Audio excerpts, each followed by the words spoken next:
Welcome to the 14th Annual Reel Rock Film Tour. Presented by The North Face.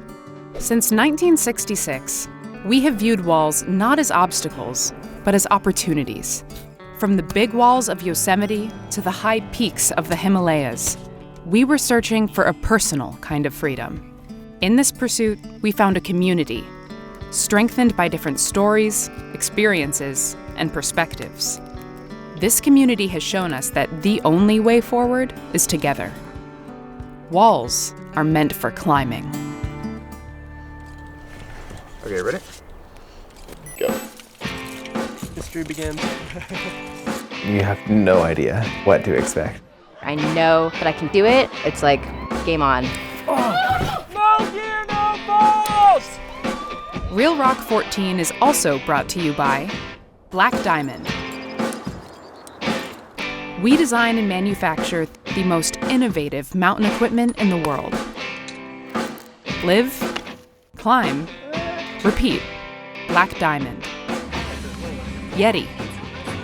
In the van, in the dirt, on the trail, wherever you climb.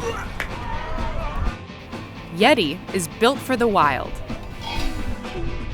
True Blue Auto Belay. From the start of your journey to the goals you dream of reaching. Most tested, most trusted, most true. Reel Rock is also proud to partner with the American Alpine Club. Love to climb? Join the club. And Access Fund, protecting America's climbing. And now, get ready for 4 new films. The High Road, United States of Joe's, an exclusive sneak preview, and our feature presentation, the Nose Speed Record. It's just gotta be the coolest racetrack in the world. 16 minutes faster. It's time for Reel Rock 14.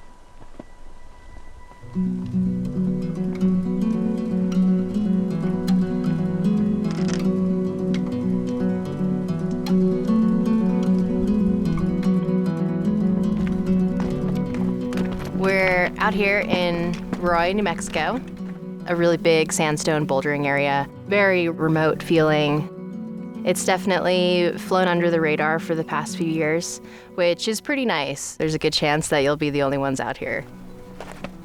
Nina and I have a really good relationship. We go out climbing a lot. She's super motivated. Who climbs harder on the boulders? Oh, Nina climbs way harder on the boulders. Come on, James. Yeah, come on. Sometimes she can warm up on my project. This is so fun. Nice, come on, Nina. So cool. Yay. When I go out climbing, I'm not necessarily looking for the hardest grade. I'm really driven by aesthetics. Nice. Here, come on. I want to look for the most beautiful lines.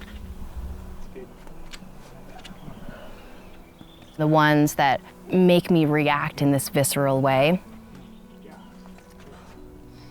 And it just so happens to be the tall ones.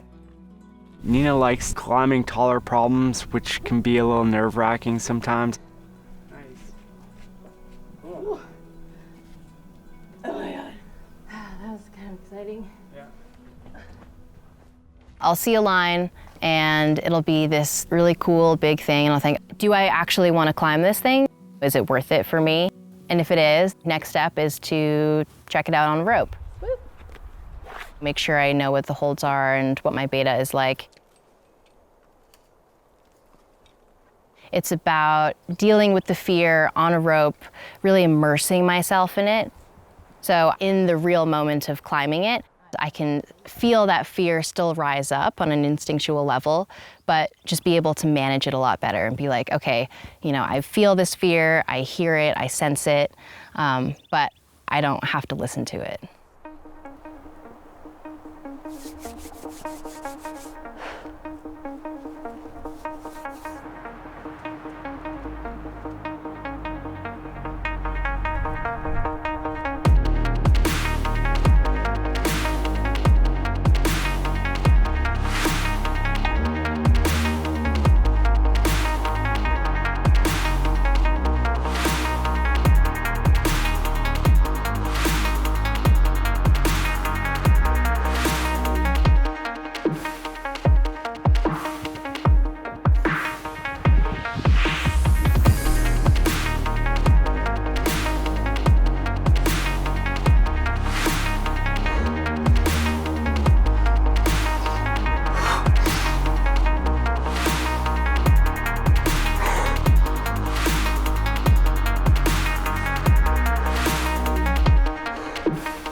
Good job.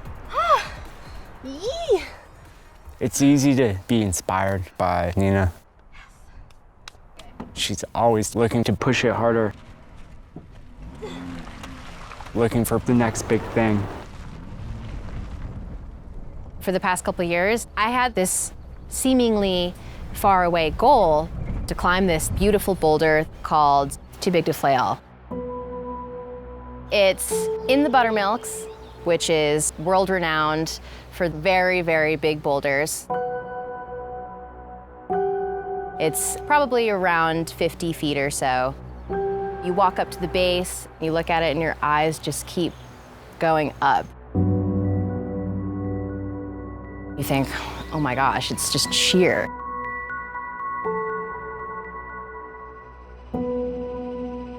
I first heard about Too Big to Flail watching Alex Honnold climb it in one of the Real Rocks way back in the day. I rapped down it and tried all the moves. And just thinking about doing it, I was like, this is terrifying. Going for it? Yeah. Seeing Alex on that climb, my heart was in my throat. How can he do that? That's just totally nuts. Never did I think, oh, maybe I could do that one day. When Nina started coming on the scene 2010, 2011, she was just one of those young guns coming up quick. Doing double-digit grades, just kind of effortlessly. I really like doing these hard problems. Oh, yes, it feels so good. But I realized I want to expand a little bit, push myself mentally. My first high ball was probably this super overhanging V10 in Massachusetts called Speed of Life. It's got a terrible landing. You have to like jump off to the ledge behind, or you'd fall down this big chute. I tried for a couple of years, and I fell so many times, it really honed my sense of falling. Nice, get in there. That gave me confidence to try these climbs that were taller. I tried Evolution Direct. Come on, Nina. I'm at the lip, and I've got this heel hook. Come on. And I remember everything happening in slow motion. Just like, no. I saw my knee coming up straight towards my face. But at the last second, I moved my knee out of the way, so I was totally fine. I realized I know how to fall well. I could orient myself in space and control my landing. I just took a few minutes and did it next go. Nice, Nina.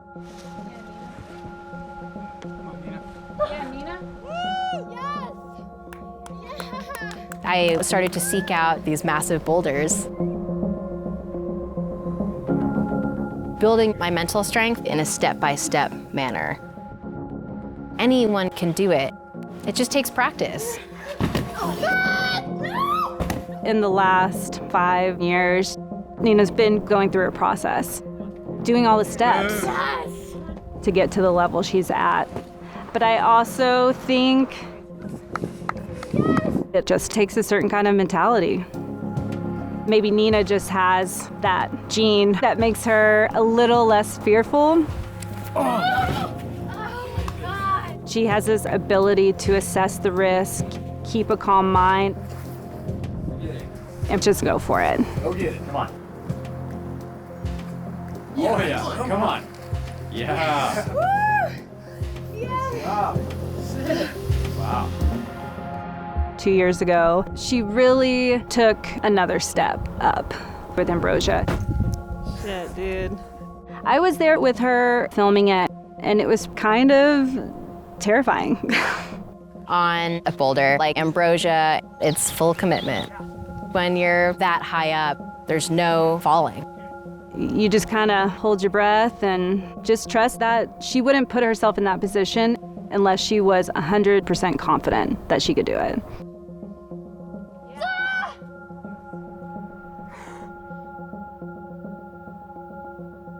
When I did Ambrosia, it was perfect. I had no fear. I wasn't thinking about anything. I just let my body climb. I got to the top and I felt ecstatic. It felt like a religious experience. That's so awesome, yeah. So sick, dude. James was there, and he definitely had the poker face. I'm glad you didn't fall. Me too. He looked calm and collected, but I know underneath he was shaking like a leaf. Were you nervous? Yeah, I kind of want to puke. I mean, no, not nervous at all. James understands the consequences of falling. When he was younger, he was free soloing, took a huge fall, and put himself in the hospital. I was climbing in Joshua Tree National Park, lay backing up, this really cool crack. I was about 10 feet from the summit. I felt myself barn door a little. And then I fell. And I fell 70 feet and hit this ledge. I spent 81 days in the hospital and had 8 surgeries. And it took me that year to go from prone on my back to climbing again. Seeing Nina do a lot of these high balls, I understand what compels her, but I never want her to have an accident like that.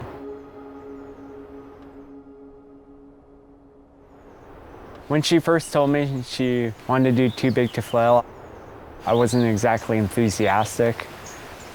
It's just more dangerous. But you don't want to discourage your partner from their goals. It's important just to be supportive. Pre-rig the coffee. It's a keeper right there. If she's gonna do something like this, you can't project your own fears too much. I'm not sure if I would call Too Big to Flail the next logical step. I don't know if any of this is even logical to begin with. Okay, you're on belay. The process began. Top rope it and check out the moves. It's slabby, it's insecure, and it's really reachy. I had seen Honnold on tiptoes reaching between these holds, so I knew that I had to do it in my own way. Is the foothold good? No.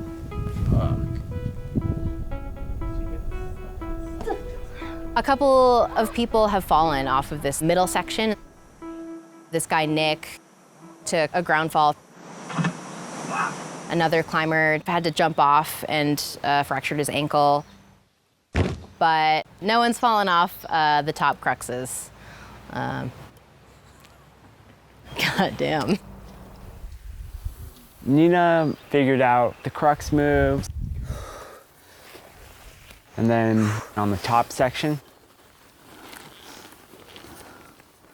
she jumps her feet.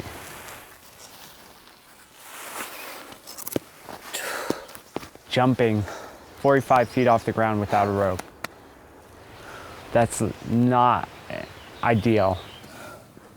But she was very methodical about it. Cool. I worked the climb so many times. Just getting it down to a point where I know that I have the physical capability to crimp on these holds and to place my feet and to keep moving upwards. Because when I don't have a rope, I won't have a choice. There's no backing off.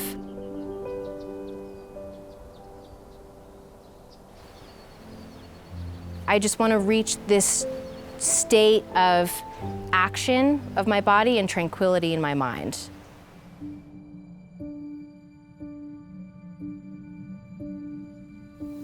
Today's the day. She's going for it. We got the pads up, but this thing's 50 feet tall. There's not a whole lot we can do to spot her. I mean, she's up there by herself.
Being in tall places, I love that feeling of absolute certainty and control and confidence in a situation that seems totally dangerous. Oh, I'm so psyched. But I can say with certainty, I've got this.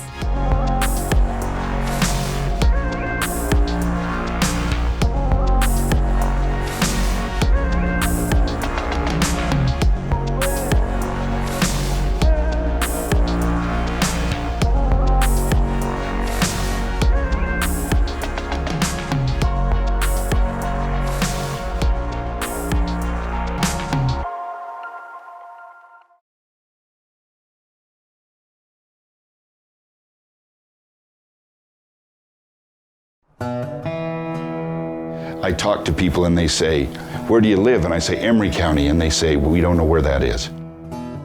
Well, it's in southeast central Utah. Middle of nowhere. Things hadn't changed for a long time around here. Until the climbers started showing up in Joe's Valley.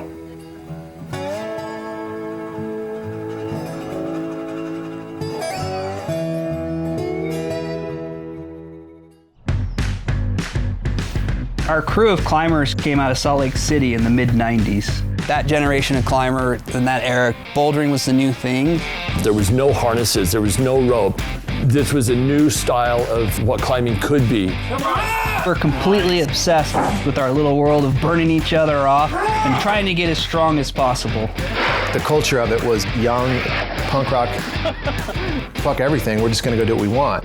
Climbing back then, it was more on the fringe. I think we were definitely outsiders, rebelling from what's going on in the real world, on the road all the time. We were fiending for new rock. So when somebody says, hey, there's great boulders 2.5 hours away from Salt Lake, let's go.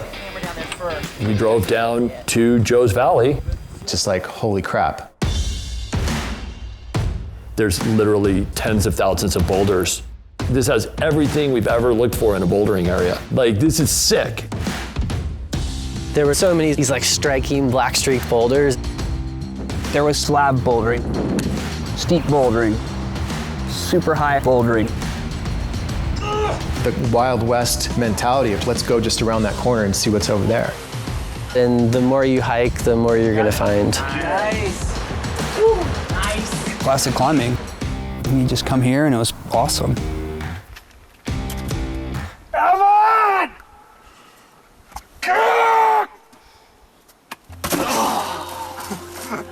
Steven, he was really young, really friggin' strong. Mommy! Can't put that in the video. Stephen Jeffrey, he went down to Joe's Valley and basically found his personal canvas. He put up some amazing problems. So it's been, let's see, 25 years, right? 35 years? 25 years. I've been coming to Joe's for over the last 20 years. I was, 16, 17 years old. I would come down in my RV, kind of like runaway style kid going climbing on these rocks. It was just complete freedom. But it felt like an alien place in a way. Joe's Valley sits basically in the dead middle of Utah. This rural area, it would almost make me anxious sometimes when I come out here because I was this naive kid from the city and here was a whole different world. It was a different culture down here. There was a small town next to Joe's Valley. I was actually scared to even go in the grocery store to buy supplies because it's like, man, these are mean mugging people.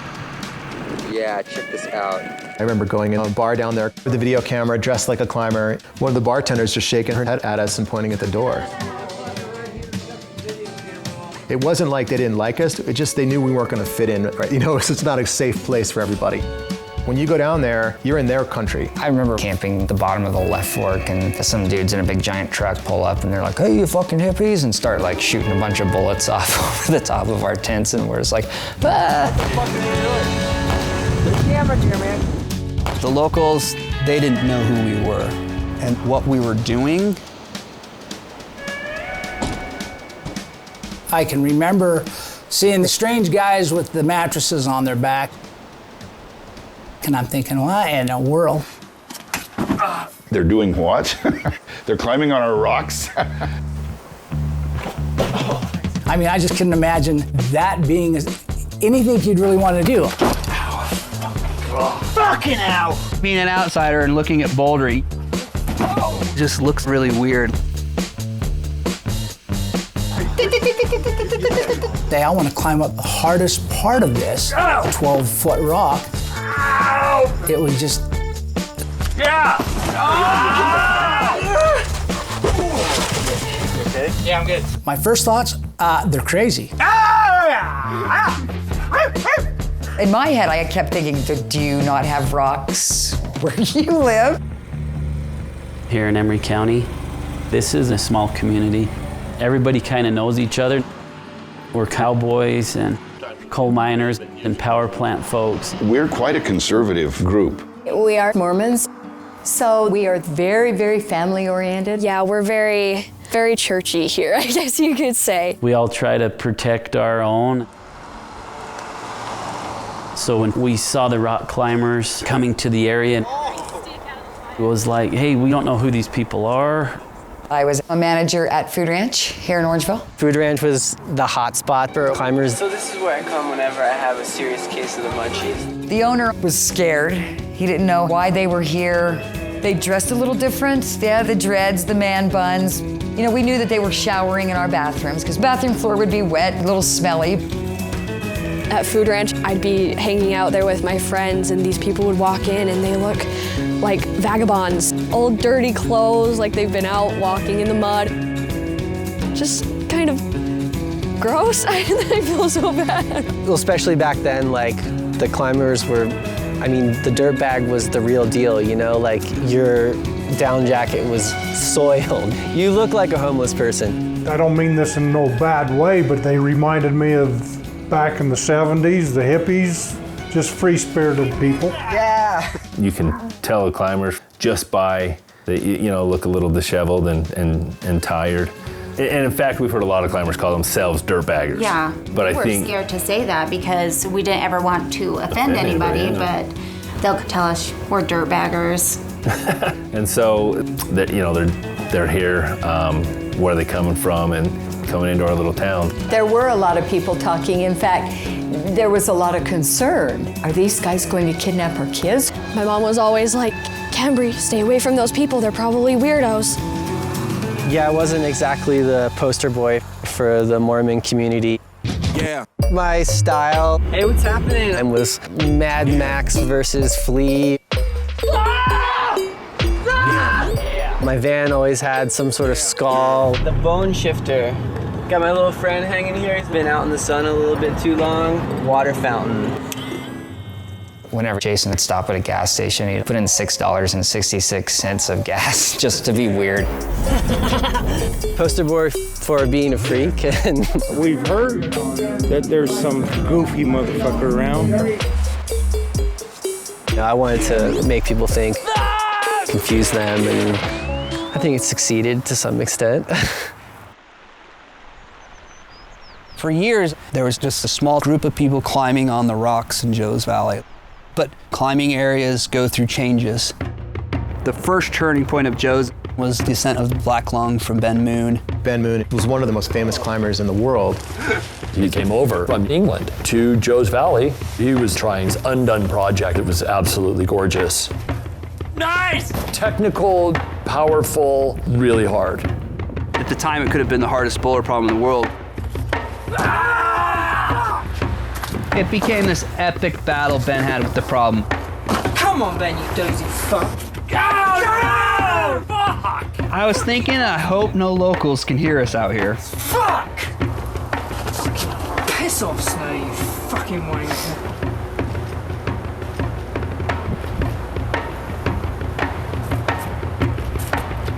Nice. When Ben did Black Lung, I mean, this is like the perfect line in a developing area. Fucking goddamn it, man, I got that perfect. It put Joe's on the map. Published in all the magazines throughout the world, you know? You pick up Grimper in France and there's a picture of Ben climbing this iconic boulder problem. So now everyone wants to come to Joe's Valley. The climbing population started growing rapidly. All of a sudden, there's 1,000 people going over a weekend. Sprinter vans just bombarding up the canyon. Yeah. Tents all over the side of the road. It's the invasion of the entire world on this little place. I could understand the locals being like, oh, it's a nuisance. Locals worried about too many people here. It was us against them type deal, and they're coming into our towns and our communities. A lot of town people really was kind of against the climbers coming in and all that wanted to keep them out. 2 climbers were sitting on the lawn at the library and got the cops called on them. Honestly, we thought we were being invaded by a bunch of potheads. Found a little bit of pot on pretty much everyone we did stop, so. There was definitely tension building. Good job. I was worried that climbing access could be taken away or restricted from us because in a lot of areas across the United States, people turn against climbing and even ban it. And this one is just too good to lose. There was this moment of we need to connect before it explodes. So one day I was at the food ranch and there was a sign saying city cleanup. And it was like, perfect, let's go to the city cleanup.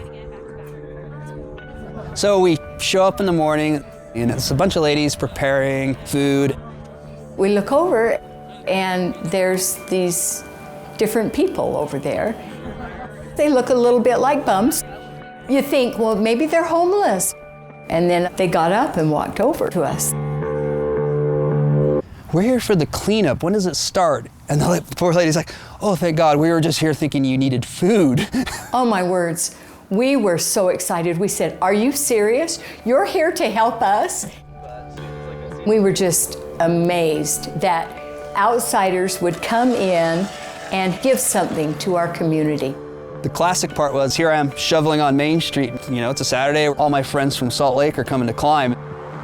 And they see me and they're like, what'd you get arrested in town? What are you doing, shoveling the sidewalk? And I'm like, city cleanup day, I'm helping out. After that, I started really thinking about how climbers could help Emery County grow. Because the reality was this area had fallen on pretty hard times. In Emery County, we've had heydays and we've had slumps. Our major economic driver has always been coal. 40 years ago, there was 20-something mines in Emery County. Now we have 3 running mines, so it's not the job provider that it used to be. Yeah, the mine shutting down definitely has been a hardship. A lot of people had to move. The power plants won't last forever, so we need to figure out who we are and what we want to become in the next 20 years. There's a lot of concern that Emery County will become a ghost town someday. This place was struggling. They just didn't know they were sitting on another great resource. Locals, like when we walk around, we see these lines of stone, and we're just like, oh my gosh, this is incredible. I was asked to give a presentation to the city council about bouldering. People asked me, those things on your backs, what is it? One local thought you climbed with it on your back, and so when you fell, you just jumped onto your back. I put up a photo of a Sprinter van and they all chuckled, oh yeah, we see those all the time. The next photo is the inside of the Sprinter remodel and how much all this costs. Climbing shoes are $175, crash pads are $200. And I was like, believe it or not, these people living in the dirt have money and spend it, right? So then people were saying that everyone's a millionaire who's a rock climber. It was like, these people are millionaires? I'm very confused as to why they're out here in Emery County instead of traveling to like Paris and stuff. I left town and came back the next weekend and there's signs saying, we love rock climbers. Food Ranch was the first to catch on to the idea. Go in there and next thing you know, there's chalk and crash pads. This is the weirdest story, but there was an empty bottle next to the dumpsters at Food Ranch. You opened the lid, smelled it, and like, oof. And we kept thinking, what is this? We started talking to a climber and he explained all about the probiotics and kombucha. They says, if you carry it, we'll buy it. Started carrying it in every flavor that you could imagine. The big final connection for Rock Climber to Town was this idea of a festival. So it started out with me and my girlfriend Adriana. We were talking with some locals about it. The whole concept for the festival, it's about bringing the two communities together, stepping outside your bubble. Locals coming together with a bunch of crazy rock climbers. We weren't sure if it was gonna work out.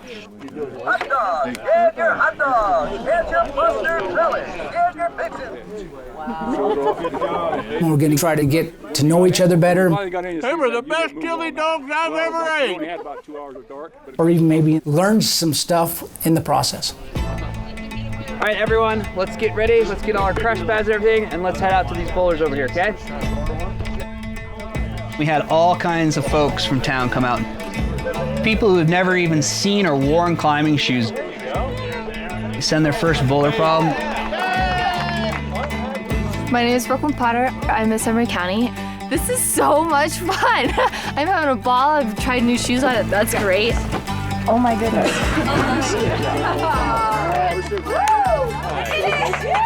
You actually need to move your hips this way. The festival was my first time rock climbing. I was terrified. I'm so scared of heights. Retreat and then I take the fall. And it was daunting. Give it a try.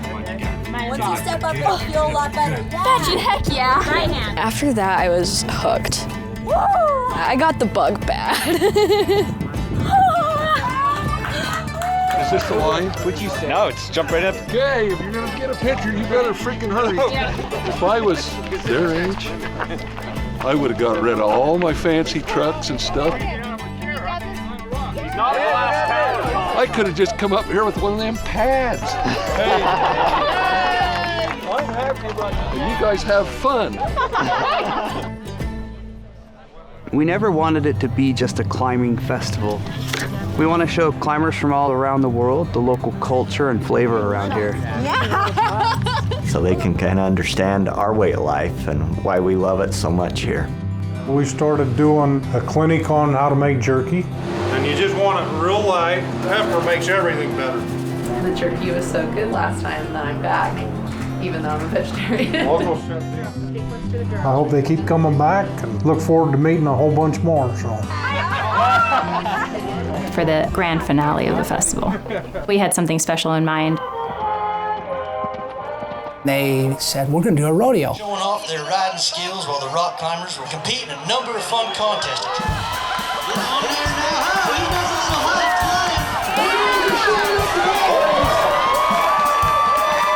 a The high rock climbers getting on steers.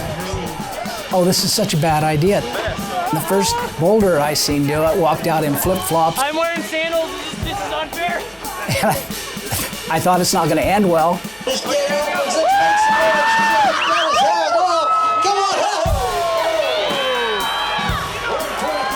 The locals, they think these guys are nuts.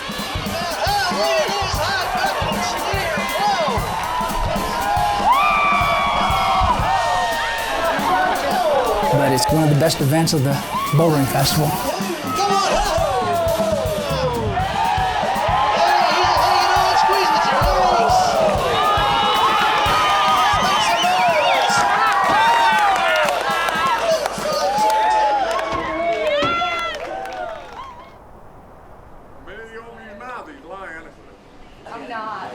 We're really glad to have you guys in this county. At least somebody wants to come here. You guys all come from anywhere you want to come. We love bouldering. I hang on with these two fingers. He fell off a boulder. There's not a boulder I can't climb. Yeah, he fell off a boulder and hurt his shoulder. Hit his shoulder. Would you shut up? Now, climbing is part of town. The climbers fit in, they're welcomed in here. That changeover, the acceptance of the climbing culture, it's cool, man. Like, there's a coffee shop now. We grew up, you know, LDS Mormons, and coffee and tea, you don't drink them. People would ask us, do you know where we can get a good cup of coffee? And we'd always tell them you have to go to Price, which is 30 miles north. We transformed the front room of our house into a little coffee shop for the climbers around here. They just keep coming back. My favorite part is you become friends with people from all over the world. I'm from Ecuador with amazing people here that is really friendly. Hola, I'm from Buenos Aires, Argentina. Valencia, España. My name is Christer. I'm from Norway. Marseille, France. Really good coffee and... Little tiny Orangeville, no-name country town in the middle of nowhere. It's tens of thousands of people come here. We counted 71 countries. It's really nice to have people from around the country and around the world bring that diversity into our community with different ideas. The rock climbers have made Emory County a better place. The people of our community, they know that our future is in bouldering, our future is in tourism. I think one of the great things that has happened is that the local commissioners have gotten a huge wilderness designation, like basically the entire San Rafael Swell. The Emory County Lands Bill protects 1 million+ acres for climbers and outdoor enthusiasts.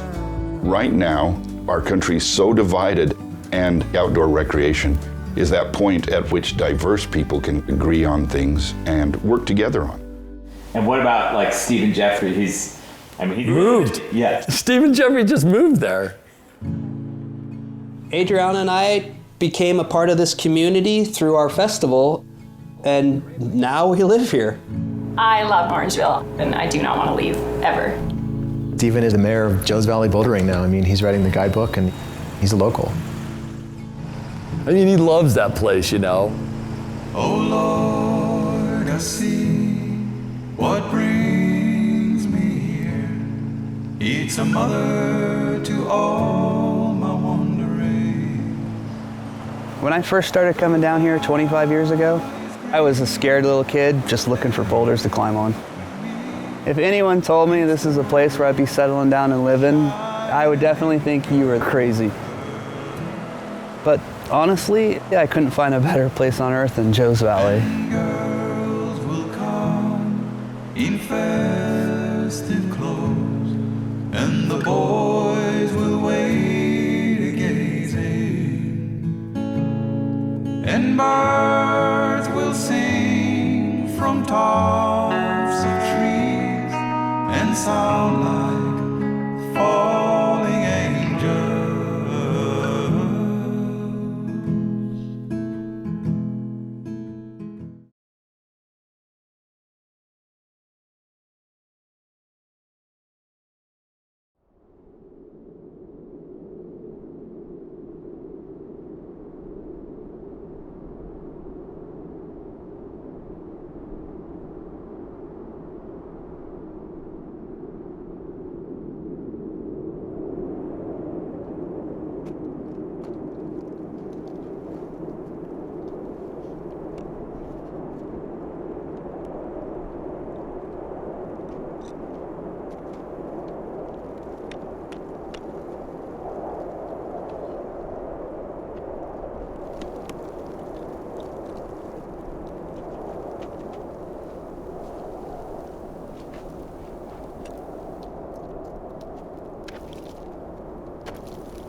When you're in the mountains on a big adventure, it's an intense feeling to know that your safety and getting back down is completely reliant on yourself.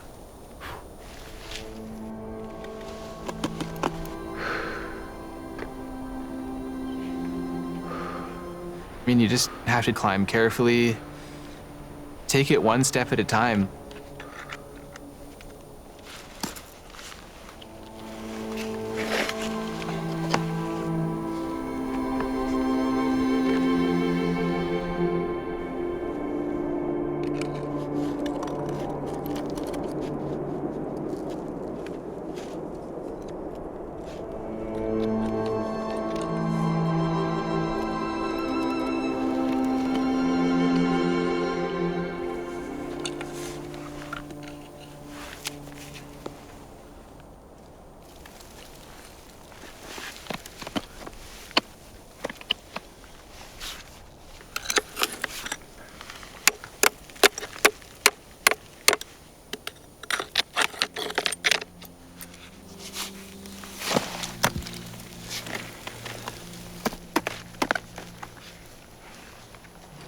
The mountains are alive all around you.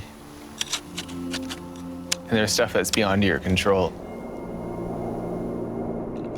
But one of the coolest feelings that a human can experience is to feel so small in a world that's so big.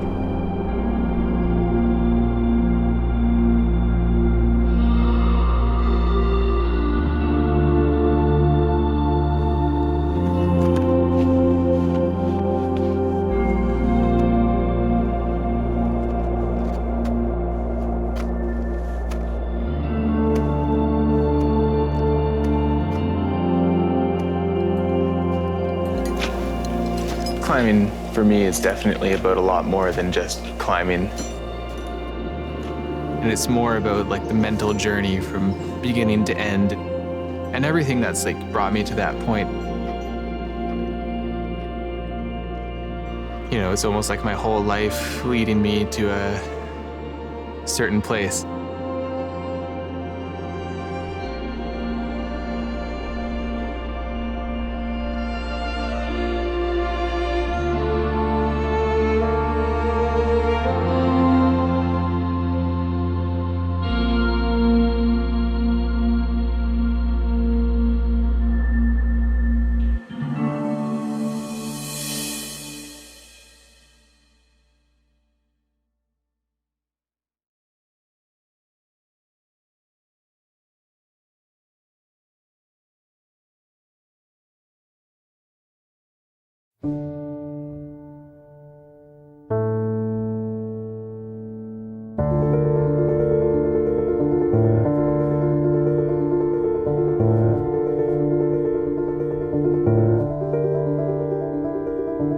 The nose is 3,000 feet of climbing straight up the center of El Capitan. And it's one of the most famous historic routes in the world.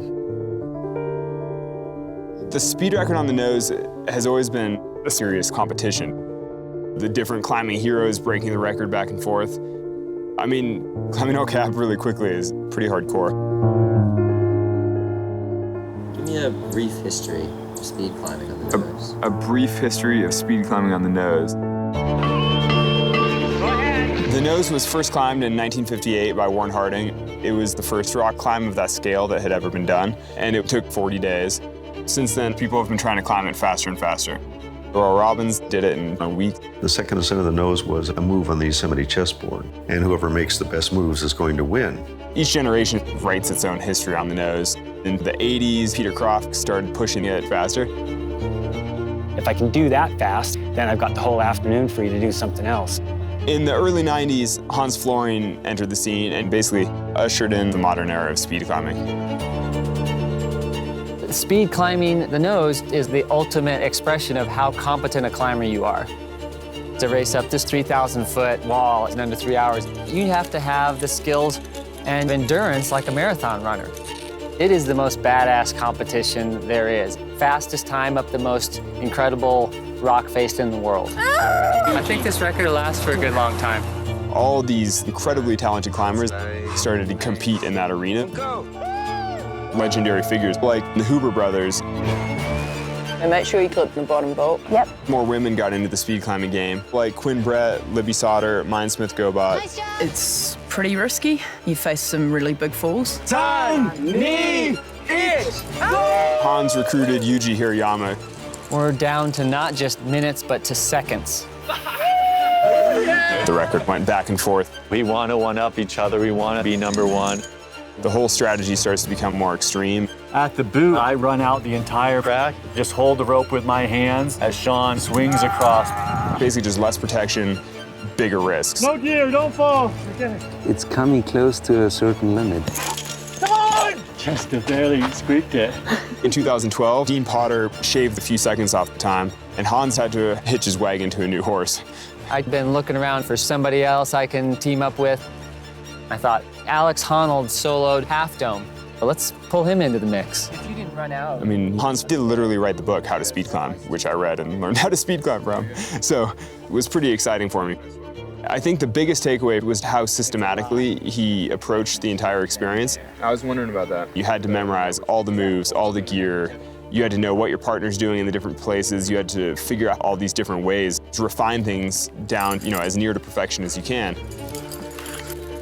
And when you get to climb that well, it's so fun. Hans and I set a new record of 2:23.46, and we were pretty satisfied with ourselves. Then after 5 years, these two guys, Brad Gobright and Jim Reynolds, came along. We're kind of the dirtbag monkeys. And they managed to break it, which is pretty impressive.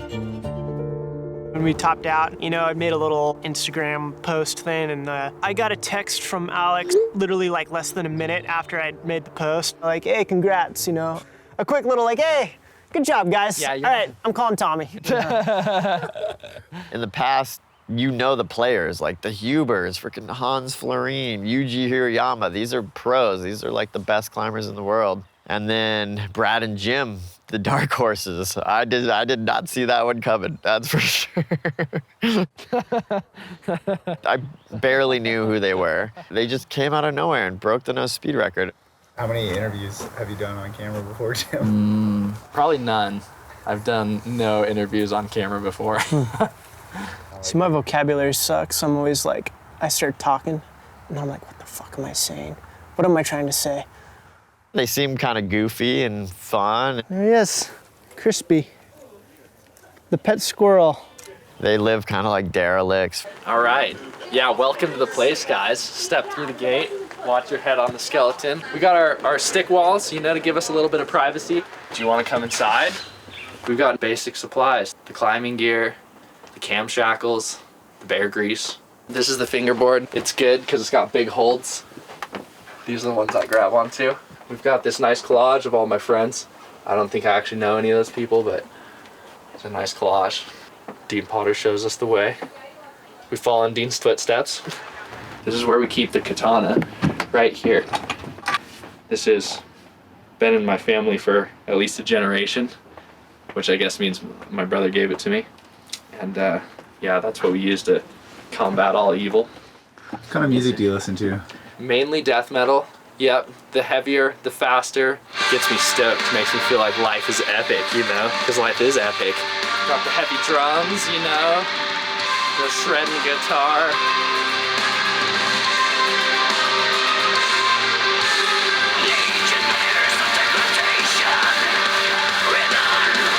That's what you need.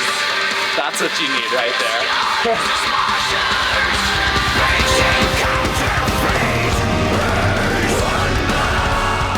Welcome to the Circle of Power. This is where we come to focus our chi.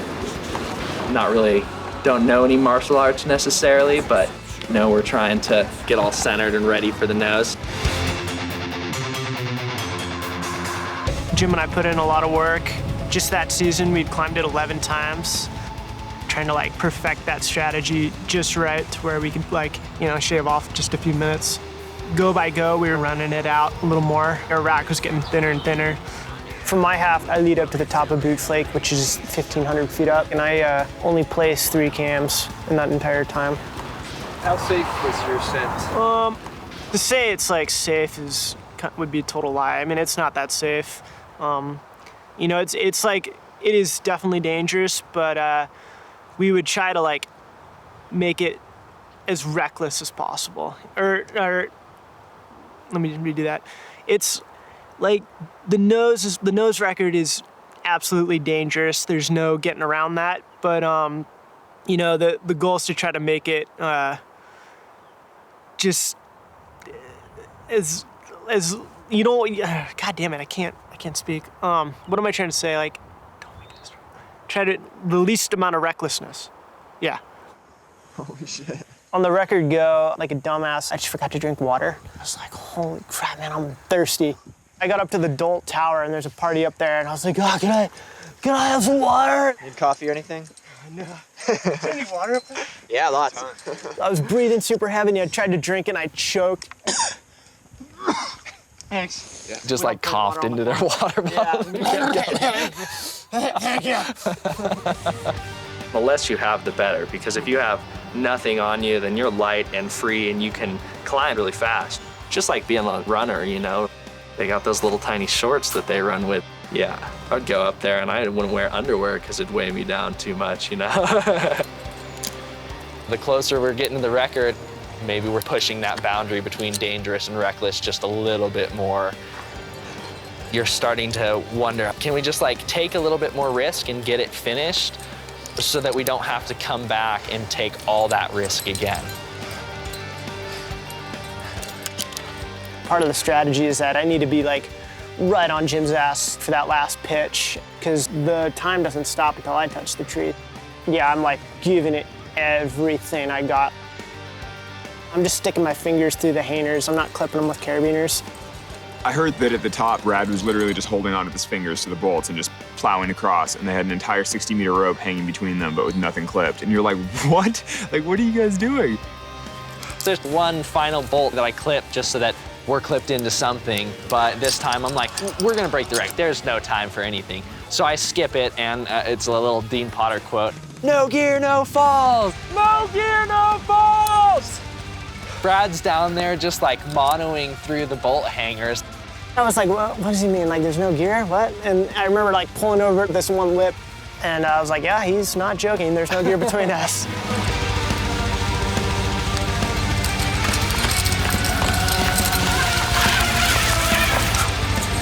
Yeah, man, come on! We got this! Come on, Brad! Come on! Yeah! Oh my God, I'm gonna puke, man. Yes.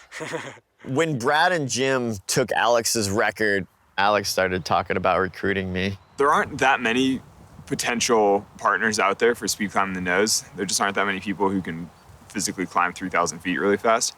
And to me, the most obvious choice is Tommy Caldwell. He's a really good trad climber. He's a really good granite climber. I mean, my shoes are named after him, so that's always a good sign. Alex is the best climber for that style of rock climbing. And so when two monkeys crawl out of the boulders and take his record, you know, he's got to team up with the other titan of Yosemite rock climbing and, you know, show us how it's done. But we'll see. Yeah, we'll see. You know, there's a video clip of Brad and Jim climbing it. Brad Goldbread and Jim. When two aspiring amateurs did the unthinkable. That was 2:19:40. I thought it was 2:17:44. Oh yeah, now it seems pretty attainable. Yeah. Oh, well, 2:19. Whoa, look how far he's swinging for the king swing. And look how much jumping he's doing. That can't be the way he actually did it. That's crazy. What a junk show. All their stuff is sitting out and his rope is just flossing across the ledge. Nothing like critiquing someone else's climbing while you sit and eat chips. I mean, not to throw them under the bus, but when you watch the time lapse of the two of them climbing the whole nose in a couple minutes, I mean, it looks sketchy. Oh man, he's really close. Yeah, he's so close, and I'm sure they don't have any gear clipped. Yeah. I mean, Brad's like 15 feet behind him. Yeah. Look, I mean, Brad could pass him right there if he wanted to. Brad should have played through. I mean, they have the whole 60-meter rope out with nothing clipped. It's just not the way we're gonna do it. That's crazy. Alex had told me a couple times, he's like, dude, you guys are sketch up there. That seems really sketchy. And I was like, yeah, it's sketchy, but you know, that's why I've got the record and you don't, you know? So. The nose speed record is one of the big games in climbing. I mean, I've always been curious, but yeah, I always thought speed climbing was kind of dangerous, and I've never been the danger guy. But climbing with Alex, it's just so fun. Pretty much anytime Alex says, let's go do something, I'm gonna say yes.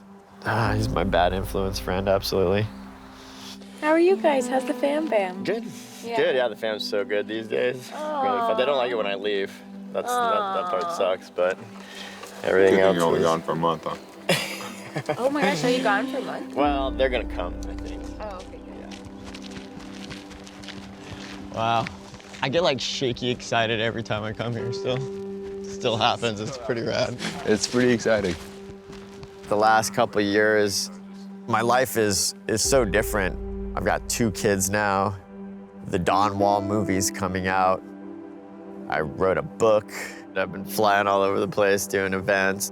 I just haven't been able to get out and have these adventures, but I crave it like to my core. The whole game of racing the clock was totally new to me, but I wanted to at least see what it was like. You're wearing a helmet. I'm wearing a helmet. First time for everything.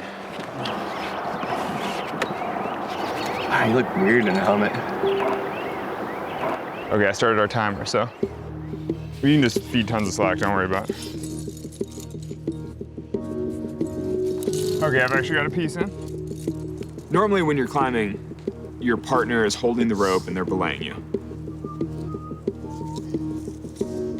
You stop and then you belay them up, one and then the other and then the other. Okay, I'm climbing, Alex. If you want to go faster, you can simul climb, where you both climb simultaneously. When you're simul climbing, you definitely need a partner that you trust. Your partner should have a loop of slack out in front of them so that you have some freedom of movement as you climb. And then they also have to manage all the extra slack hanging down below them. As the leader, you're placing gear wherever you want. But if you fall off, you know that your partner is going to catch you, but you don't know if there's like a 10-foot loop of slack out or a 20-foot loop of slack. Basically, it's hard to know what'll happen if you fall off.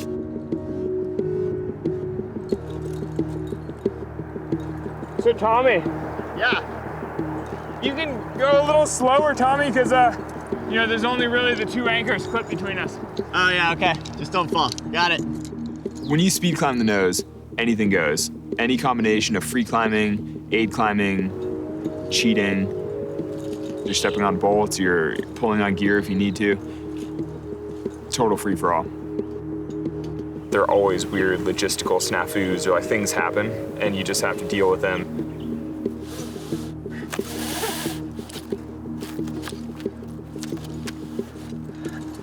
Feeling? Pretty good. Yeah. Good crash course back into the world of granite. I'm gonna start going up the bolt ladder and then the aid climbing, so I'll be a little slower and you can kind of keep me a little tighter through this part. Okay. Yeah, I got you tight. Okay, I'm on the boot. I'll just put you on belay and you should just climb this part like casual style. Oh my God, dude, Quinn fell so far. Dude. Jesus. I know. Well, and as you climb this, think about how weirdly slippery and kind of weird it is. Yeah, it is kind of slick rock, huh?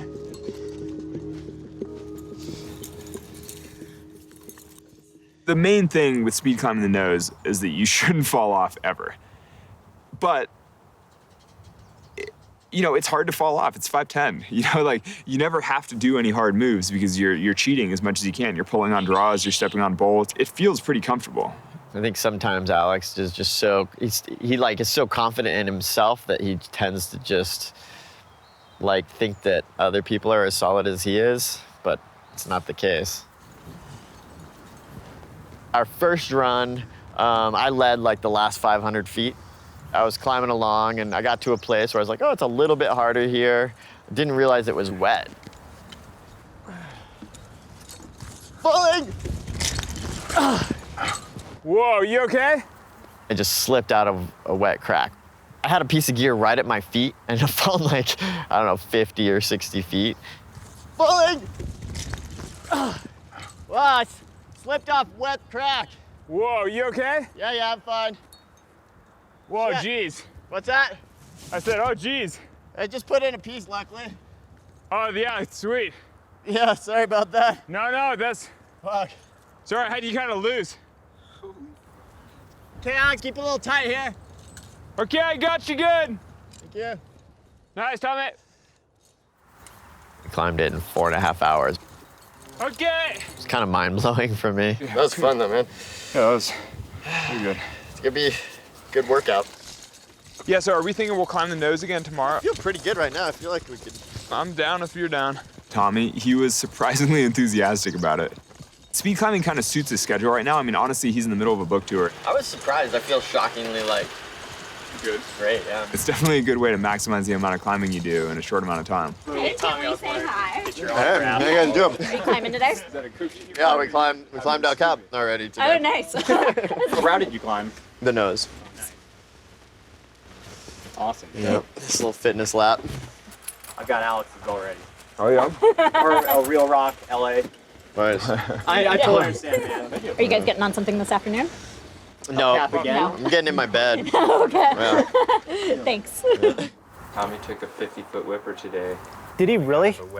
Are you serious? Fuck. He took a 50-foot whipper. Did you film it? You got it on film? Oh, yeah. Money shot. Well, there you go. Even if you're a 5'15" climber, the 5'10" cracks can still get you when you're speed climbing, man. Maybe you're flying in the night before and you haven't climbed in Yosemite in a while, so you decide to team up with Alex and sprint up the nose. You know, that's when you could take the whip, when you're in, you know, a 5'10" wet lieback. Yeah, but me and Brad, we spend a lot of time in Yosemite. We don't travel anywhere else. I have yet to go on any book tours, you know? Yeah. Yeah. A fall anywhere, like doing the nose fast is like, whoa, shit. Maybe they've got a new strategy. Wow. Bringing more cams. A huge rack. They have a huge rack, yeah. I mean, Start. Yeah, just to start. It'll get thinner.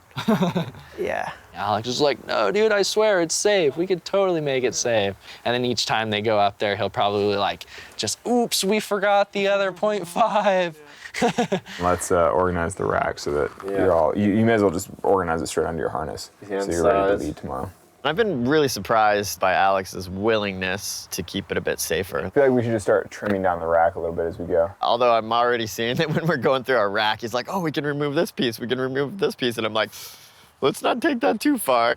Let's drop the cam hook, screw that. Maybe I'll leave these micro nuts. So we will maybe need to put another nut in the gray roof tomorrow. If it's this nut, then I'm not gonna feel that much more secure anyway. Do you wanna drop the green C3? Yeah, sure. Just take one thing off the harness. Sure. You're all racked up. Yeah, that's like not horrible. Oh, that does feel heavy actually. Oh well. That's why we'll trim it down. My wife isn't exactly stoked about this. Everybody thinks it's pretty dangerous. With all the carnage in the past year on that route, makes me hesitate a bit. There have been a lot of semi-legendary falls on the nose where people fall like 100 feet down the wall. I was climbing with Uli Steck when he took a fall. He was a little banged up and bleeding a little bit, but he was basically fine. The Huber brothers, I think Tomas took some epic whipper off the nose. And then just a week ago, Hans Florin fell off and hit a ledge. I'm pretty sure I've broken one or both of my legs. Shattered both his heels. Insert ice packs. Ice and elevation, baby, and rest. Hans has climbed the nose like 109 times or something. That's where I fell right there. And then to just take a fall like that and break both his legs is pretty grim. I mean, I think Hans's injury, the way that we climb, I always thought that kind of injury was, was a possibility. Breaking your legs, you're gonna recover from that. Road to recovery, baby. I feel like that risk is acceptable. But 6 months ago, Quinn Brett, a total badass, fell off of the top of Boot Flake and broke her back, doing exactly what we're doing. When Quinn's accident happened, my emergency pager goes off and there's someone who needs to be rescued, and it's one of our friends, Quinn Brett, who had just taken like the most enormous fall you possibly could off of the Boot Flake, doing the same tactic that Brad uses to get up there, which is, place no gear. She had gotten all the way to the end of the pitch, somehow slipped, and then took the 100-foot fall and hit the Texas Flake and then fell behind it. I was told that she was dead and that we were going to do a body recovery. We went up to get her down, and then it turned out she was still alive, and luckily they did an amazing helicopter rescue, got her off really quick, but she had shattered her spine and probably would be paralyzed for the rest of her life.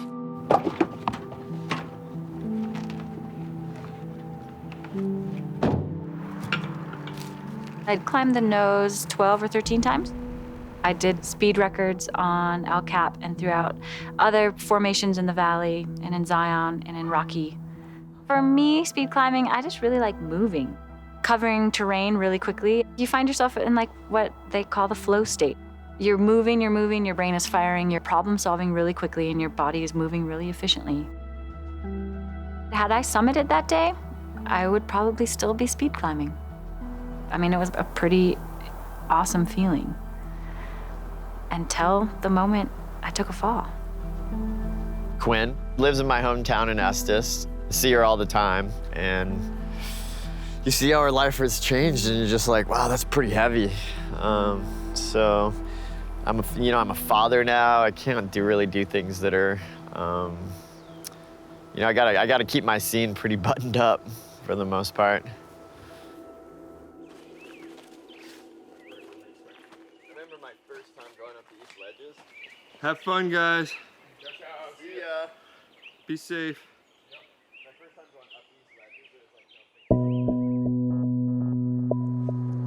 So we got Jim here doing the rigging to help get the cameraman in place. How are they looking, Jim? They're looking pretty good. Yo, Tommy, you in the bolt ladder? Yeah, like ran out of draws, basically.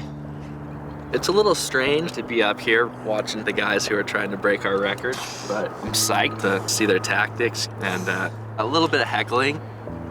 Tommy's kind of botching it on the 8 sequence. Yeah, I'm fucking cruxing out. Hold on.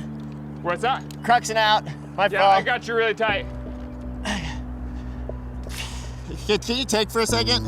Yep. I got you. I gotta work this part out. I placed a purple C3. Yeah, I couldn't quite reach it.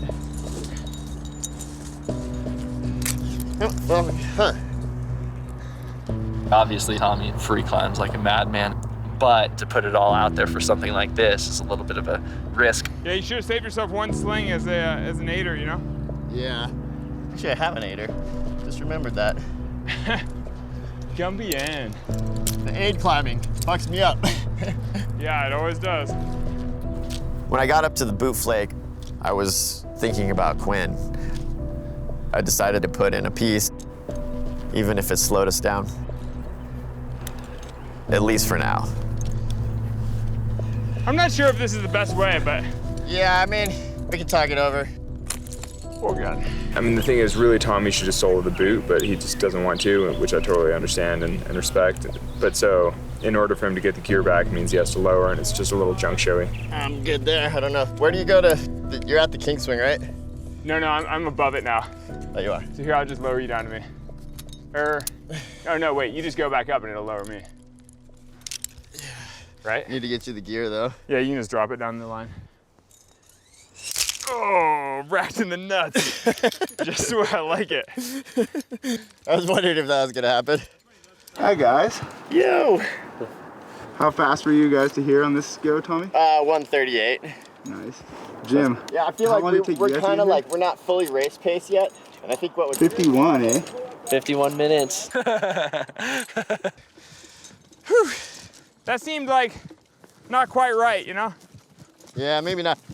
We kind of need to start going fast just so we understand it. You know, I mean, like anybody can do a 4.5 hour burn on the nose and be like, that's cool. Anybody. Anybody. Yeah, anybody can. Anybody. But doing like a 250 lap on the nose is getting into like some real, like that's fast. Sweet. I'm honing in on being an elite level climber. Yeah, we're getting close. Yeah. I mean, the Donwell thing was pretty cool, but it took 19 days. Yeah. You know? Yeah. We kind of need a smaller rack. We need to drop a bunch of the cams. Drop number 2. Yeah. Drop the jacket, drop the nuts, drop a Grigri. I feel like we could drop a micro. Okay. Micro off the rack. I kind of want to drop more cams. Like, could we drop a 1?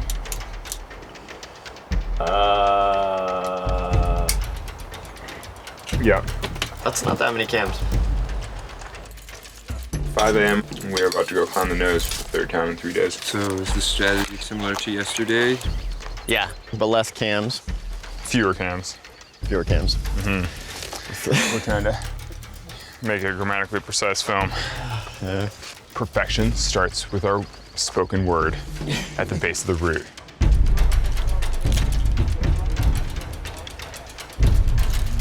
The last couple days, I've been flowing better and getting a little more fit.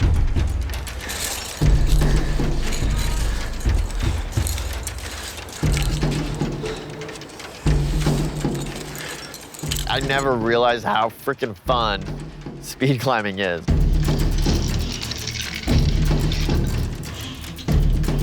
Climbing El Cap in, a couple of hours That's unbelievable. It's just gotta be the coolest racetrack in the world. Yeah, I went 16 minutes faster. Whoa, buddy. If we do the same split at the top, we'll be at 3 hours. I'll do my best.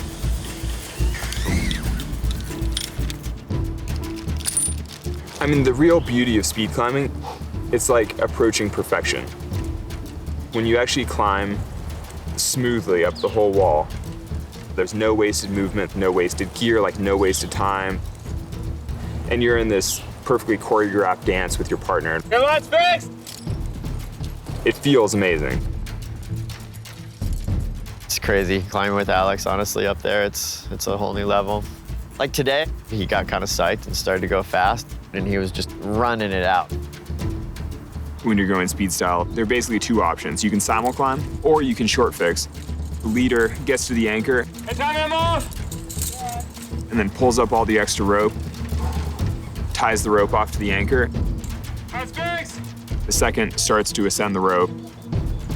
You just have 100 feet of rope laying there in a pile, and you just start charging up the wall with no protection, really. Short fixing, whenever you fall as the leader, you're looking at falling to the end of that 100-foot rope. But Alex is willing to take the risk. He's so different in that way. Like, I've fallen, 50 feet plus, probably 10 times on El Cap or something. Alex never has. He doesn't want to fall at all, and he doesn't fall at all. What was your time? 2:57. I'm feeling pretty encouraged at 2:57 because Alex climbed the route with his shoes looking like that, and it was really wet, and it was our third day in a row. It's just so ridiculous to be at top El Cap at 9 in the morning. I know. It's like, oh, what? Love that. Like, in some ways, today felt like less grueling than yesterday. Yeah, I totally agree. I felt sort of tired and slow, but yeah, I mean, it didn't feel. I kind of think we can go sub 2, dude. We'll see. That would be awesome. We'll see. Oh my God. Breaking this record. It feels possible, I think, but Alex really wants to do it in under 2 hours. Yeah. It's gonna be hard. I've always sort of had the life goal of climbing the nose sub 2 hours. It seems possible, but it seems kind of crazy, really hard. It's kind of like the 2-hour marathon. It's a big psychological barrier. Going sub 2, I think I'd be pretty proud, but we'll see. Ready? Go. Started exactly 6:20. We are off to the races. This time, we pushed it a little bit harder. Nice, Tommy. You! I say, you're looking pretty good. Yeah. Oh, jeez. By their fourth attempt, Alex and Tommy were moving way faster. I was across the valley filming with a telephoto lens. You got a friend up there? Yeah, they're trying to break the record. Oh, sweet. Oh, damn. Who is it? It's Alex Hall and Tommy Caldwell. Oh, okay. Never heard of him. They're trying to make a name for themselves, really. Tommy was cruising. I mean, I was having to jostle and move around the camera a bunch just to try to keep up with him. Oh, nice. Here he goes. He's about to charge the stove legs. I was getting a little too psyched up. Like, I was letting it get out of my comfort zone in terms of how fast I was going. I have to untie and pull the rope through to undo one of the pendulums we do. So I had just taken the Grigri off. Let's see. There he is. Then I just slipped out.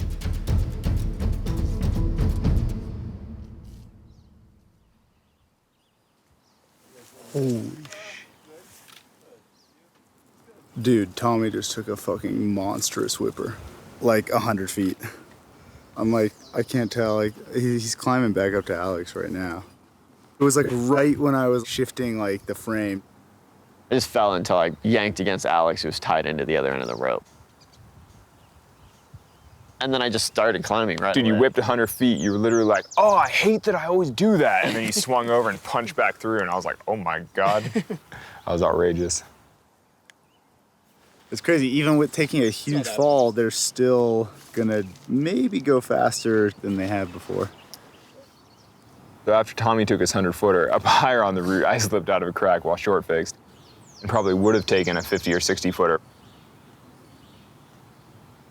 But I caught the rope with my hands. I just don't really know. I don't really know what happened. But it rope burned my hand a little bit and tore a chunk out of a finger.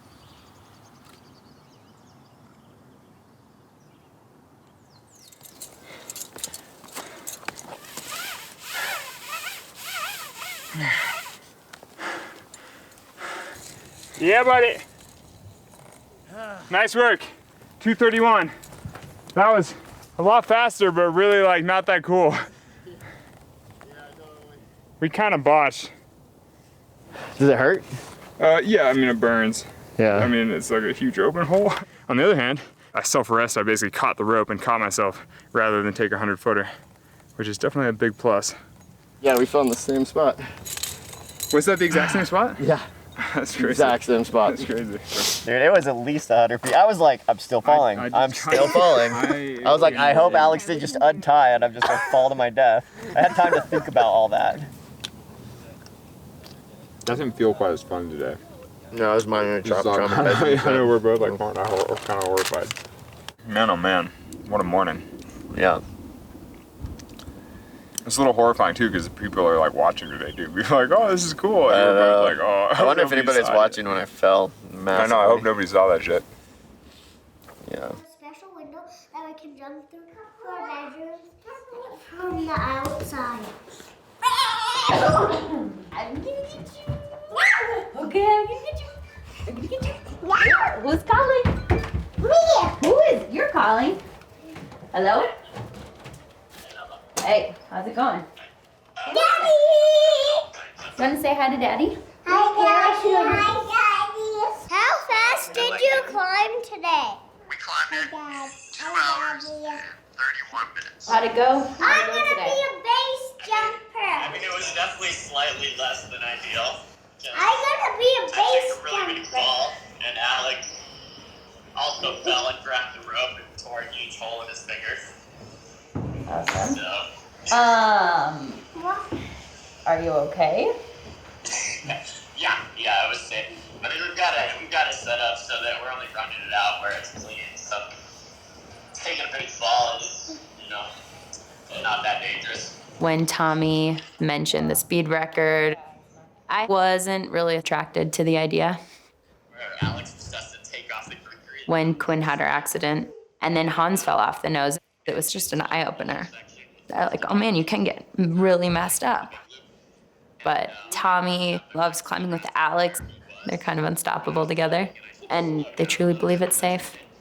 I don't know speed climbing very well, but my understanding was like, you guys are gonna climb fast and you have this dialed and you know what you're doing, so you just don't fall. But then they both fell on one day. Yeah. But we're not gonna do that anymore. Yeah, but how do you avoid it?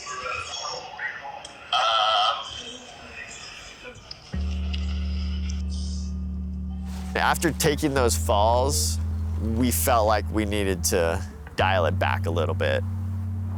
This is where I whipped the other day, and Tommy whipped here. Even Alex seemed a bit shaken up.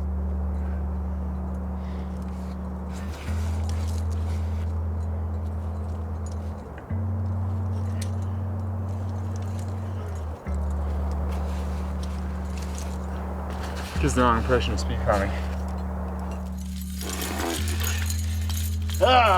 251. We didn't take any 100-foot falls today. Yeah, no injuries. Tommy and Alex, they're going fast, but there's such a difference between like going 3 hours fast to breaking the record. I think it might be possible to get there without redlining. You might have all the... They kind of got to get it together pretty quick here. I mean, it's mid-May, and if it drags on into June, it gets hot and it gets crowded. Don't let it go. The nose has just become so incredibly popular. Everyone wants to do the nose. So you just get people from all over the world. It's packed. Wouldn't be the nose if we weren't jockeying for position. Get out of the way. The wall climbers come up, and it gets frustrating passing like 5 to 10 parties. 2 segundos se tardaron en subir. Go, Tommy, go. Yeah, gracias. God, it smells horrendously of urine. Welcome to the nose, huh? It really is kind of a challenge to try to not get stuck behind people. The strategy is you don't ask to pass, but you're really friendly. You're like, what's up, guys? Oh, you're from Germany, sick. Cool, yeah, his first time out here, and you're like talking to them the whole time, and meanwhile, you're just kind of slowly climbing through their junk show. And, before they know it, you're like above them, and you're like, all right, guys, have fun, good luck, and you just keep climbing. Ik ga ze bij de trillen, ik ben er nu. Thanks, man. No worries. Where are you from? Netherlands. Have fun. You too. What's the time? 2:25. 2:25. 2:25? Yeah. Damn. 2:25 is pretty good. All right, should we go down and eat a sandwich? Let's go see your kids. I know, I haven't seen your family yet.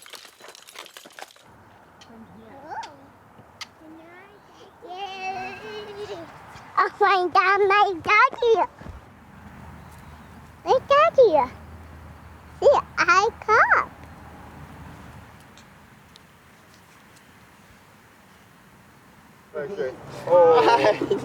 Hey, Fitz. Hey, baby. Hey, how's it going? Good. You remember How you me? feeling? Good. Did you watch us at all? I think I saw you towards the top. How's it going? Oh, yeah, Brad. Did you guys do the nose? Our time today was 2:25. Like, What was your time? 5 minutes away. Yeah. So what are we doing? Are we going all? Let's go fast, yeah. Go fast. Let's field burn. We gotta make sure they start at the exact same foot of the route that we start at, you know? Making sure all the clocks work. Seems like they might break the record, but we'll see. It's a little hot and there's some parties on the wall, so, you know, it might be a little more difficult today. When me and Brad were going for it, we were nervous, like, oh boy, this is gonna be stressful, you know? Today, yeah, these guys are the ones with all the stress. For us, we don't have any stress. We just get to chill and watch. That's good. Did you guys start from this pedestal or that one? Brad would monkey up this way. It kind of makes more sense to start right here and just like bam, bam, bam. I mean, you're the professional.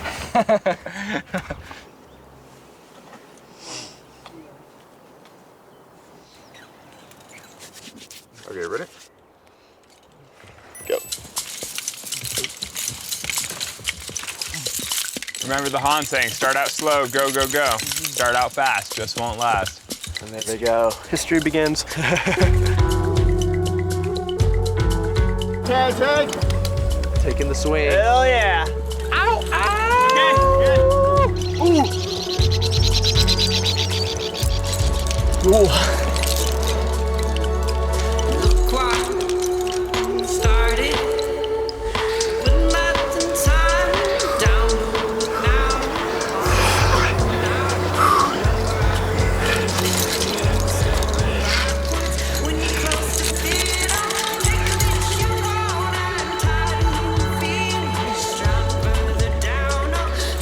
All right, Tommy. Tell me when you get to that piece and I'll swing over. Okay, I'm there.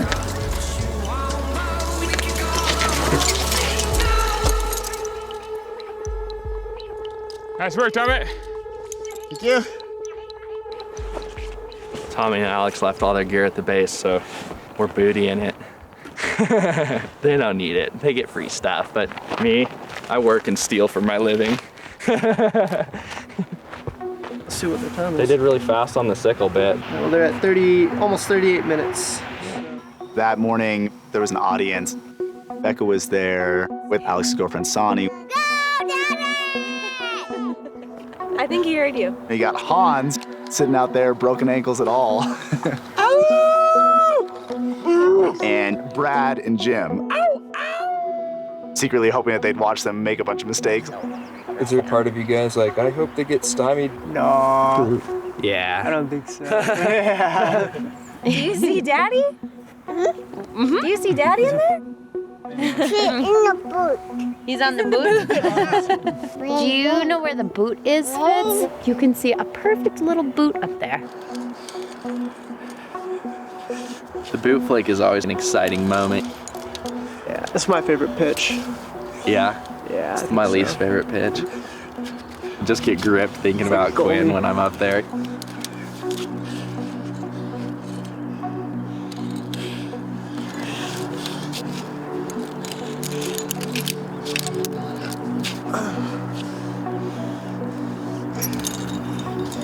Tommy places a cam on the boot.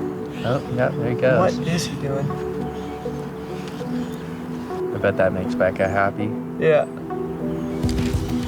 Go, Tommy, go. Daddy's standing on the boot. Okay, tag.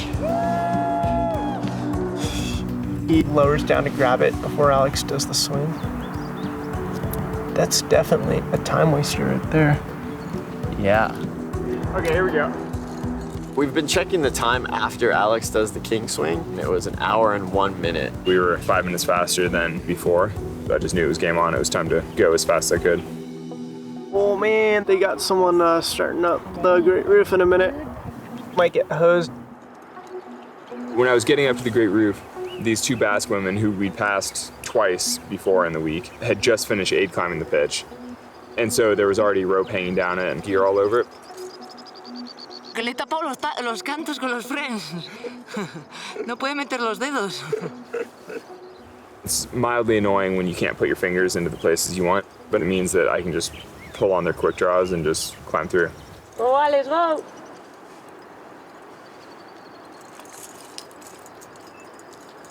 Ayer no viniste. No, descansamos. Ayer descanso. Sí. What's that? Watch me get here.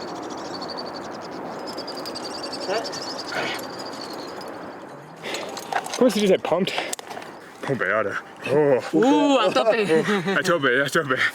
Yeah. Get line fixed on me. Alex gets to the anchor, short fixes there, and then I just jug as fast as I can. Yeah. Gracias por esperar. Sí, sí. Oye, récord hecho, Alex? When I got to the Great Roof, we're right on pace for the record. But then I just start getting tangled in the equipment from the Basque ladies. Go, Tommy, go. I have to switch my whole system, putting Jumars on, taking them off, figuring out where to put them. There's this other rope, I'm worried it's gonna get stuck. Just clustering.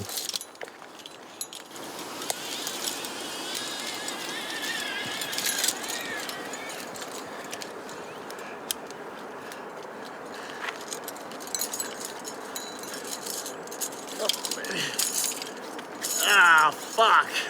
I lowered out and then I went to pull the loop, but it was just caught. The only quick solution I could think of was to untie and pull the rope as fast as I could and then tie back in.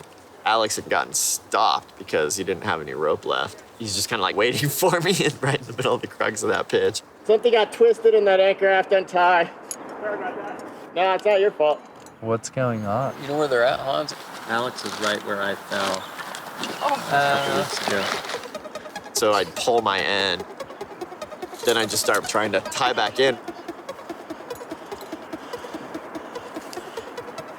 Every time you speed climb the nose, you run into situations that you haven't necessarily dealt with before. There's always some kind of weird thing. And the real test is how quickly you can deal with it and manage, and then just keep moving forward.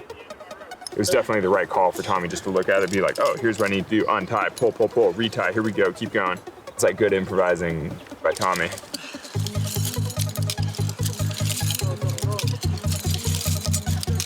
Oh, shit.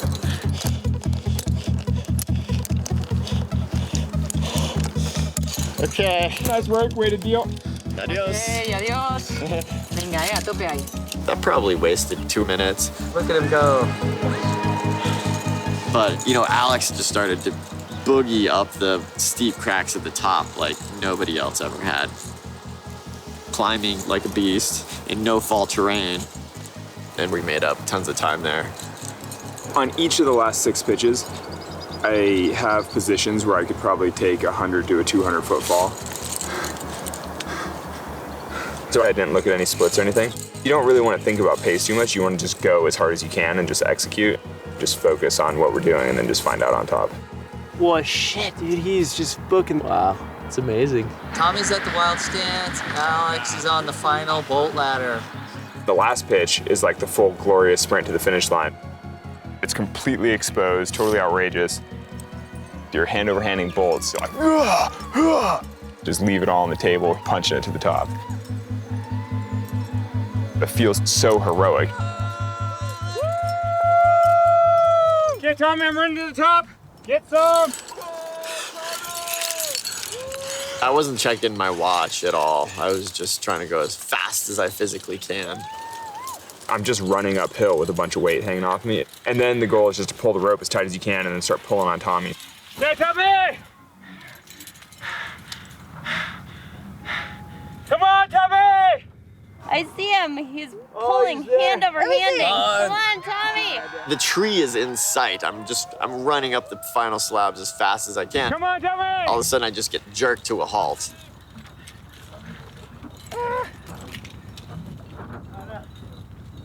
I just started panicking. I was like, oh no! Come on, Tommy! And again, I had to freaking untie the rope. And it probably took me like 2 or 3 times as long to untie as it should have. Come on, Tommy! Finally got it untied and ran to the tree.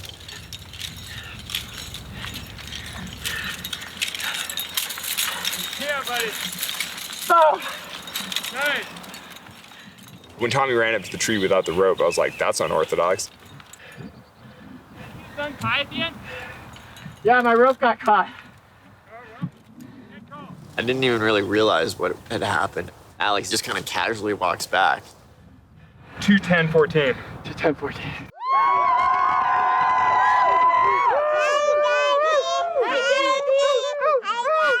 Say, good job, Daddy. He's standing on top. Cool. Boom, nice, dude. Boom. That felt good. Yeah. It still wasn't quite like perfect though, you know? Yeah, no, I got was the like rope stuck like several times. And Yeah, I was me kinda too. Like, That was good though. You got the record. Yeah. You got it back. Yeah. Nice work. That was sick. Yeah, I got it by kind of a lot. Like almost 10 minutes. Yeah. Yeah, legit. Now we just got to shave 10 more. Oh, Jesus. That definitely hurt a lot more. Breaking somebody's record is fun. You know, it's nice to one up your friends or whatever. Brad's calling. Oh, nice. Brad, go, Brad. Congratulations. You did it. Yo, we took it. We took it. But not quite by enough for it to be out of the question for you guys. You know, we might have to go again. But the idea is that you're seeking out that feeling of perfection where they're like, this climb went as well as any climb can go. And so, you know, when we got to the top in 2:10, we're like, oh, that felt really good. And we did it pretty quickly. But, you know, it wasn't quite perfect. Yeah, I think both of us were immediately like, oh, we can do better than that. We're not done with this. It does seem possible to go faster.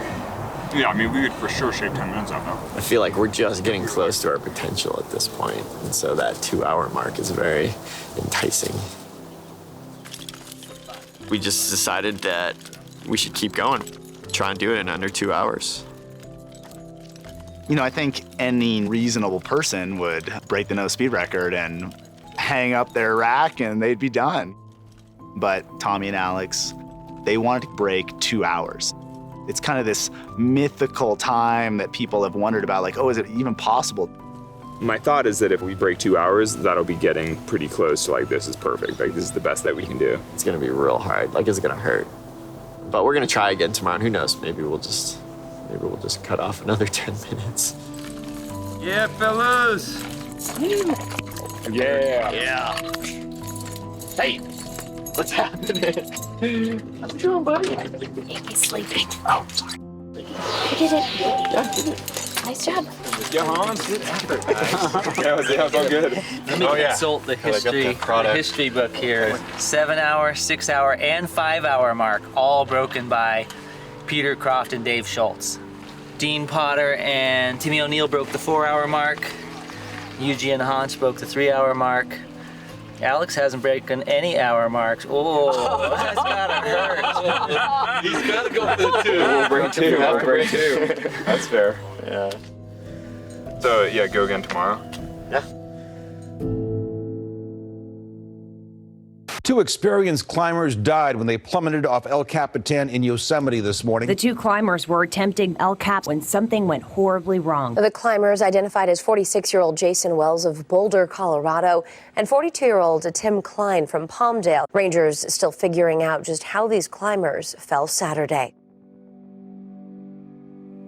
The next morning, we were getting ready for another attempt on the nose, and we found out there was an accident on El Cap. 2 super experienced climbers, Jason and Tim, they were using speed climbing tactics on another route called the Salothe, which is just to the left of the nose. It's unclear exactly what happened, but somehow fell off the wall. It was like pretty heavy. With an accident like this, is you never really know if like maybe they did have gear and maybe it pulled, or maybe like a rock pulled and cut the rope, or you know, I mean, like there's so many variables. I mean, it definitely makes you pause and think about your choices a little bit. Are you guys thinking you're gonna climb tomorrow? Well, I don't know, I mean. But the reality is, if you're speed climbing on the nose, you've already thought about, you know, how an accident could occur what it would be like to fall off. You're already doing your absolute best to minimize the chance of that happening. Like there's always an anchor. Like we're always at least like a. You know, I think that for Tommy, the bigger challenge is his obligation to his family and, you know, making sure that Becca feels comfortable with his decision making. It's just the kind of thing where it's like, I want a guarantee, but there's no guarantee, so I just have to trust you guys. But that's scary. I was feeling a little bit wigged about just raging tomorrow. Sure, we're making sure there's no gear. Like, maybe like take a second look at those fixed pieces. So we decided to go and take it a little more chill. Mostly to just test out the psyche. I mean, to go sub 2, I feel like you just got to be like, so stoked, and it just definitely took a bit of the wind out of the sails for me. We went back up, taking the time to reanalyze everything. It felt really solid to me. It felt safe. It's just a question of how to go faster. The one place I know I could save some time is the boot flake. We'll go faster if I just skip that piece.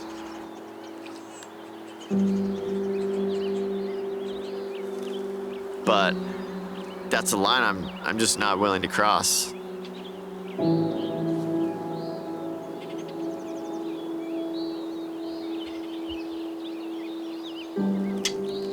Yeah, I thought that was fun today. I didn't feel wigged. It felt super fun. That was so fun. Yeah. Actually, I'm glad that we retouched all the safety stuff too. I think it's totally fine. Yeah. So I would have to shave another 5 off the bottom. Yeah. The last piece of the puzzle was how to go faster on that bottom section. I set up a self-belay, rehearsed every move so that I could climb it totally flawlessly.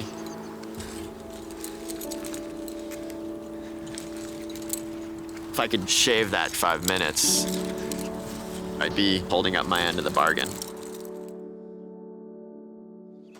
Good morning. Congratulations. Oh, thanks. Going again today. Let's say today is going to be a little less casual.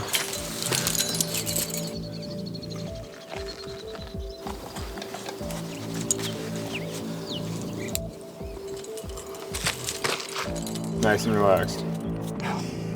Okay, ready? Yep.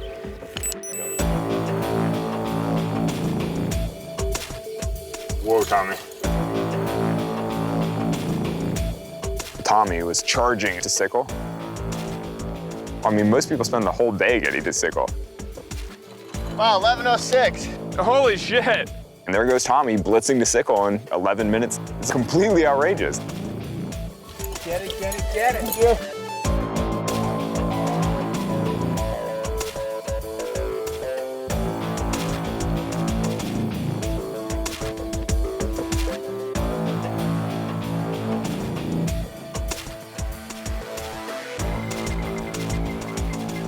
Anchor's flipped. All right, cruising up the goal. Where you guys from? Look at you.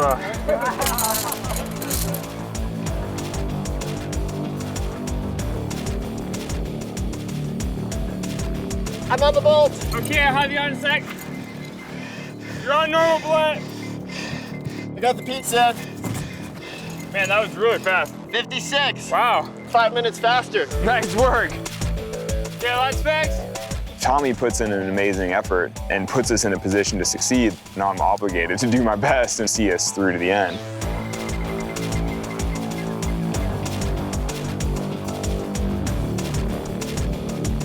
Yeah, Alex. Crushing, dude.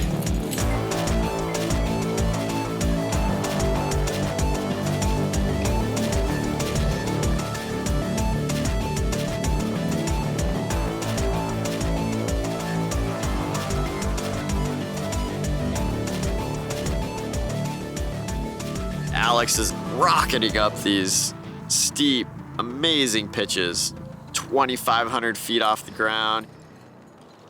God, he's like just so in his element.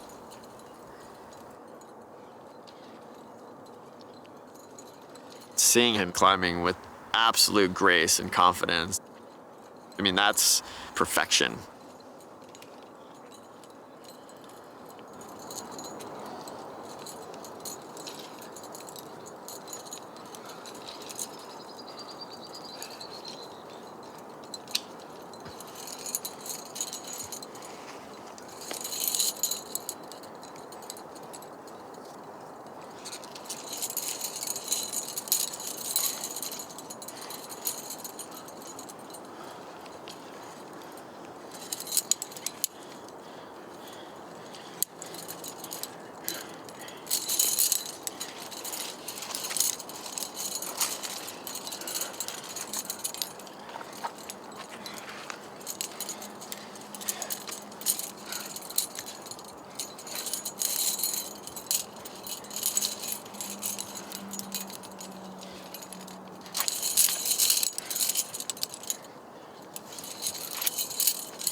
Yeah, Alex. High thanks. Climbing with him up there, I get to not only witness, but to be part of that mastery. Come on, top, Tommy. Okay. And do something together that feels transcendent. Come on, Tommy. Come on. Go fast. Yeah, Tommy, come on. Ah! Yeah. Yeah, Tommy. We do it. Oh, yeah. Woo! Oh, my God. Yeah. Oh, my God. Ah! What do we got? I'll come show you. Ah! Oh, that was so sick, dude. Oh. Good work. Yeah. Fuck yeah. Oh. Yeah. Dude, 158. 158.07. Whoa. Yeah. Killed it. Yeah. Yeah. Sick. That was sick. Wow, beat it by 2 minutes. Yeah, let's never do this again. Good work, dude. You were charging. I actually smelled burning rubber at one point. And I was like, that's appropriate. Hello. Hey, baby. You did it. We did it. Cool. Are you guys psyched? Yeah. The thing is, because if we kept going forever, I bet we could go like 145 or something. But oh god, but who wants to? Yeah. That sounds real painful. We don't need to do that. Yeah, no, I don't want to do that. Alex said he felt emotional when he saw the timer. Are you gonna cry, Alex? No, the feeling is past. I already feel like we kind of sucked and we should have done better. Well, I'd be crying if you guys didn't do it right now. Yeah. Johans. Congratulations, guys. Oh, you saw it? Thank Yeah, you. thanks. Pretty exciting, huh? Are you guys done? Yeah, we're we're done. done. We're good. 158.07. We're calling it good. Yeah, I'm psyched with that. Hold on. 158.07, right? Yep. Okay, that's the official time that we'll go. Yeah, that's the official time. That's you can go ahead and etch that into stone. That's the official time.